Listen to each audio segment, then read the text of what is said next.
कि बाबू ओसामा कौन सा मिनिस्टर बनेंगे, उप मुख्यमंत्री बनेंगे कि क्या बनेंगे, ये सब बात सेकेंडरी है। पहला हम लोगों का मिशन है बिहार में सरकार बनाना। बाबू ओसामा बिहार के चेहरा के रूप में है, और जो व्यक्ति बिहार का चेहरा के रूप में, उसके लिए कोई एक कंस्टिट्यूएंसी मायने रखता है क्या? और साहबवादियों का फौज आप जानते ही, ये पूरे बिहार में है, और पूरे बिहार में केवल मुसलमान में नहीं, हिंदू और मुसलमान, सभी धर्म, सभी मजहब, सभी चाहने वाले लोग का जो जिस प्रकार से कतार है, जो ताकत है, जो शक्ति है, वह शक्ति अगर राष्ट्रीय जनता दल के साथ ब्लाइंडली अगर अपने ताकत का प्रयोग करते हुए उनको सरकार बनाने में अगर ये लोग अपना जो दायित्व का निर्वहन करते हैं।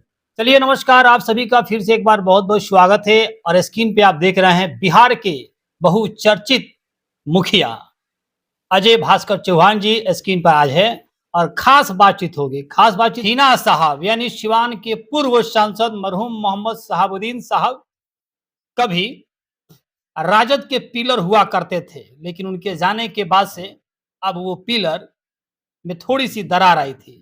अब यादव और मुस्लिम में जो बीच में दरार पड़ी थी, अब वो दरार कहीं ना कहीं भर चुका है।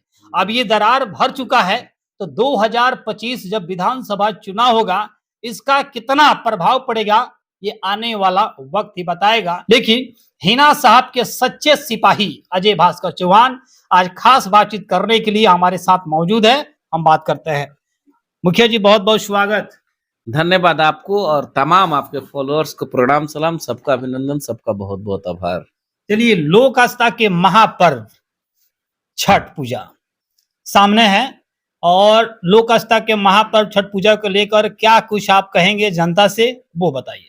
लोक आस्था के महापर्व पे बिहार के सभी मालिकों से नम्र निवेदन करेंगे, शांति के साथ, चूंकि यह पर्व ही शांति का एक प्रतीक है, तो बिहार में जिस आस्था के साथ इस पर्व को हम सभी मनाते हैं, आप शांति के साथ इस पर्व को मनाएं। और ईश्वर से मैं प्रार्थना करूंगा कि सभी परिवार में उन्नति आए, सभी परिवार में सुख समृद्धि शांति आए, सब परिवार के लोग आगे बढ़े, मेरा बिहार आगे बढ़े, यही मेरी शुभकामना है, यही मेरी आरजू है। यही बात कर लेते हैं विधानसभा चुनाव को लेकर। 2025 में आप भी दावेदारी कर रहे हैं कि जीरादेव विधानसभा से मौका मिलेगा, जनता की चाह है तो अजय भास्कर चौहान उस वादे पे जरूर खड़ा उतरेगा। लेकिन हम बात करेंगे कि हिना साहब के सच्चे आप सिपाही हैं, और जो बीच में दरार था वो दरार अब लगभग भर चुका है, इस पे आप क्या कहेंगे? सर्वप्रथम तो मैं ये बता देना चाहता हूँ कि मेरी इच्छाएं और मेरी चाहत रहती है कि जो सम्मान आपने दिया कि हिना साहब के सच्चे सिपाही के रूप में, उस परिवार में एक परिवार के रूप में हम जुड़े रहे, उस परिवार का प्यार हमें मिलता रहे, यही हमारी मतलब विनती रहेगी और यही मेरा ख्वाहिश रहेगा। बाकी जीरादेव की जहां तक बात है, तो जीरादेव और सिवान और बिहार के चाहने वाले लोग हिना साहब के हम एक सिपाही बने रहे, यही हमारे लिए सबसे बड़ा ताकत है। इसके बाद सवाल आ जाता है कि दो परिवार अलग अलग था, अब दोनों परिवार जब संयुक्त एक साथ हो गया तो खाई कहां तक पटता हुआ दिख रहा है। आप इन चीजों को समझ लीजिए, संवैधानिक खाई थी, राजनीतिक खाई थी। स्वाभाविक है कि लोकतंत्र में हर पॉलिटिकल पर्सन और लोकतंत्र में रिप्रेजेंट करने वाला हर व्यक्ति, उसमें हिना साहब भी है। साहबवादियों का आज रिप्रेजेंट करने वाली अगर कोई शख्स है, उस शख्स का नाम हिना साहब और बाबू ओसामा है।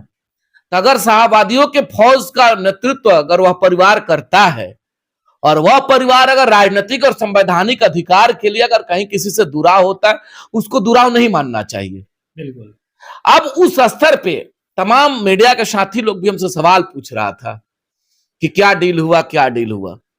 डील का मकसद यही है कि हिना साहब और बाबू ओसामा चाहते हैं कि हम और हमारे लोगों का अधिकार, संवैधानिक अधिकार, राजनीतिक अधिकार, हिस्सेदारी तय हो।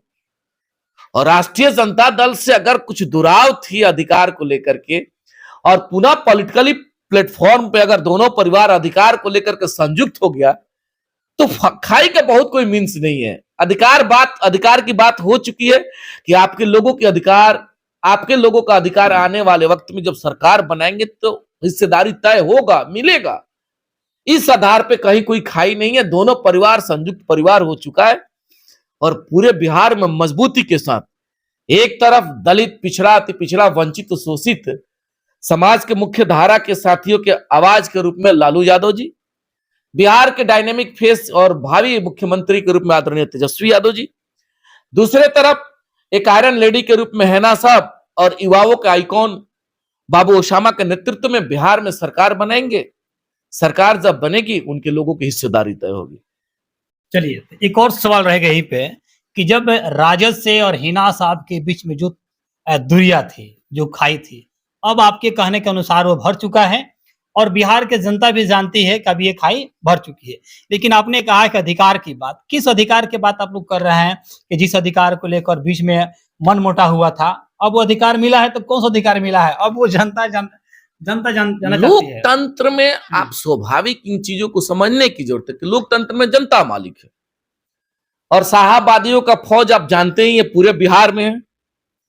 और पूरे बिहार में केवल मुसलमान में नहीं, हिंदू और मुसलमान, सभी धर्म, सभी मजहब, सभी चाहने वाले लोग का जो जिस प्रकार से कतार है, जो एक ताकत है, जो शक्ति है, वह शक्ति अगर राष्ट्रीय जनता दल के साथ ब्लाइंडली अगर अपने ताकत का प्रयोग करते हुए उनको सरकार बनाने में अगर ये लोग अपना जो दायित्व का निर्वहन करते हैं, तो हम तो यही कहेंगे ना कि जब सरकार बनेगी तो हमारी हिस्सेदारी तय हो, हमारे लोगों को ज्यादा से ज्यादा संवैधानिक अधिकार मिले, हमारे लोगों के लिए योजनाएं बने, हमारे लोगों का सरकार में बेहतरीन इन्वॉल्वमेंट हो, सरकार के द्वारा जो योजना लागू किया जाए हमारे लोगों को उससे लाभ मिले। यही तो है, यही तो अधिकार की बात हम लोग करना चाह रहे हैं। उस अधिकार के रूप में एमपी है, एमएलए है, एमएलसी है, तमाम सारा संवैधानिक पद है।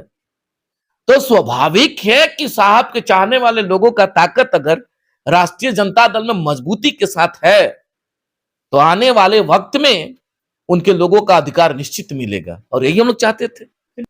बाबू ओसामा बिहार के चेहरा के रूप में, और जो व्यक्ति बिहार का चेहरा के रूप में, उसके लिए कोई एक कंस्टिट्यूएंसी मायने रखता है क्या?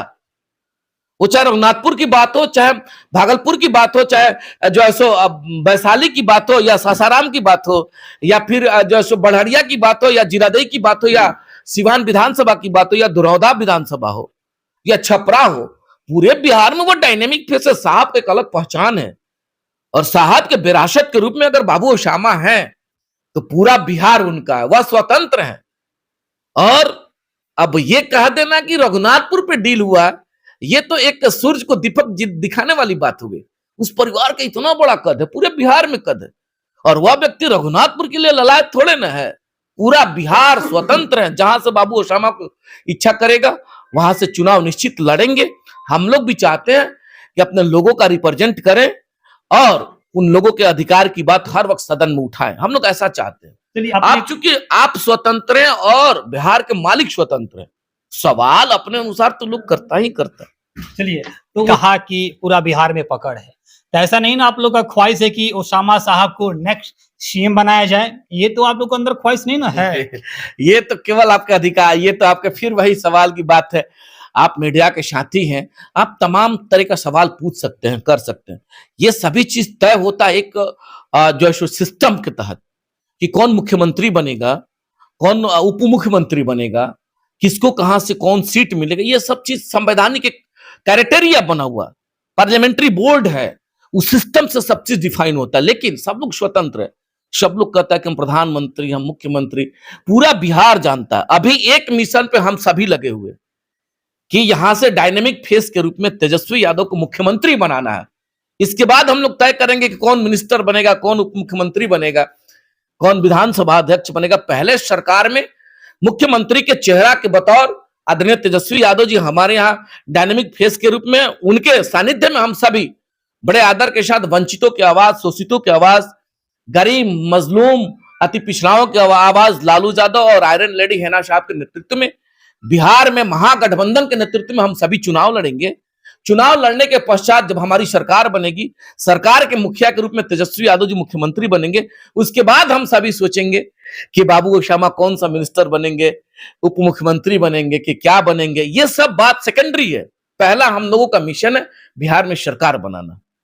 उनके भी घर में डकैती आए दिन, अभी 6 महीना पहले मेरे पंचायत में 10-10 घर में डकैती हुआ था, 10 घर में चोरी हुआ।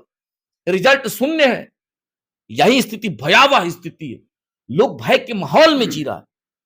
लोग चाहता है व्यवस्था परिवर्तन करना, और उसी कड़ी में तेजस्वी यादव जी आने वाले 2025 में मुख्यमंत्री बनेंगे। बिहार का दिशा बदलेगा, बिहार का दशा बदलेगा, बिहार का व्यवस्था बदलेगा। चलिए, ये सारी बातों को देखते हुए इन मेन जो भी मुद्दा है, ये जो हो रहा है, इसका मेन कारण क्या है, मेन पॉइंट क्या है? माननीय मुख्यमंत्री जी शिथिल हो चुके हैं। उम्र का प्रभाव है, जिस वजह से व्यवस्था मजबूत नहीं कर पा रहे। और जब तक मुख्यमंत्री मजबूत व्यवस्था नहीं देंगे, बिहार का व्यवस्था व्यवस्थित नहीं हो सकता। मुख्य यही कारण है। तमाम इसके पीछे बहुत सारा कारण छुपा हुआ है। सभी कारणों पे जब जाइएगा तो लंबा एक वक्त लगेगा। मुख्य कारण है कि मुख्यमंत्री महोदय के उम्र का प्रभाव है। मुख्यमंत्री महोदय शिथिल हो चुके हैं, यही वजह है। चलिए, अब चलते चलते एक और सवाल रहेगा अजय जी, एक मिनट। एक सवाल रहेगा कि 2025 में यदि राजद सरकार में आती है तो बिहार के लोग ऐसा कयास लगाए हुए हैं कि भैया राजद आएगी तो जो शराब बंद है, शराबबंदी है कागज में, अब वो खुलेआम हो जाएगा, शराब भट्टी पे मिलेगा। और वो जो लोग लेबर कास्ट के जो लोग हैं, जो 200-300 कमाने वाले हैं और इस समय 100 रुपए का दारू को 200-300 देकर पी जाते हैं, क्या शराब खुल जाएगा? राष्ट्रीय जनता दल महागठबंधन जब सरकार में आएगी, अभी चूंकि कहीं वैसा राष्ट्रीय जनता दल या महागठबंधन के बैनर तले कहीं इस तरह का अनाउंसमेंट नहीं है कि हम सरकार में आएंगे तो शराबबंदी को समाप्त करेंगे। बिहार में शराबबंदी सफल हो सके, कैसे व्यवस्था को मजबूत किया जा सके, हमारे नौजवानों को रोजगार कैसे मिले। हमारे नौजवानों को जब रोजगार मिलेगा तो शराब के धंधा में हमारा नौजवान संलिप्त नहीं होगा। आज मेरा नौजवान बेरोजगार है, जिसकी वजह से हमारा बेरोजगार भाई शराब के धंधा में संलिप्त हो जाता है।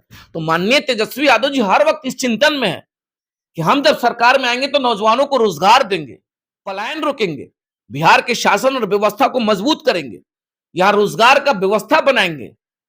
तो तमाम ये थीम लेकर के तेजस्वी यादव जी बिहार को आगे ले जाना चाहते हैं। वक्त आने दीजिए, सरकार में आएंगे, बिहार को बेहतर बिहार बनाने में तेजस्वी यादव जी निश्चित तौर पे काम करेंगे। चलिए, चलते चलते अंत में बिहार के लोगों से जो आपको चाहते हैं, आपका चेहरा बहुचर्चित चेहरा बन चुका है, क्या कहेंगे आप? अपील करेंगे और आग्रह करेंगे, साहब के सभी चाहने वाले साथियों से नम्र निवेदन करेंगे कि साहब का परिवार राष्ट्रीय जनता दल का परिवार है, और आप सभी मिलकर के, आप सभी के सहयोग से, आप सभी के प्यार और मोहब्बत से, आप सभी के ताकत से 2025 में महागठबंधन के बैनर तले आप अपना ताकत दीजिए और बिहार में तेजस्वी यादव जी के नेतृत्व में सरकार बनेगी और बिहार का नया व्यवस्था बनेगा।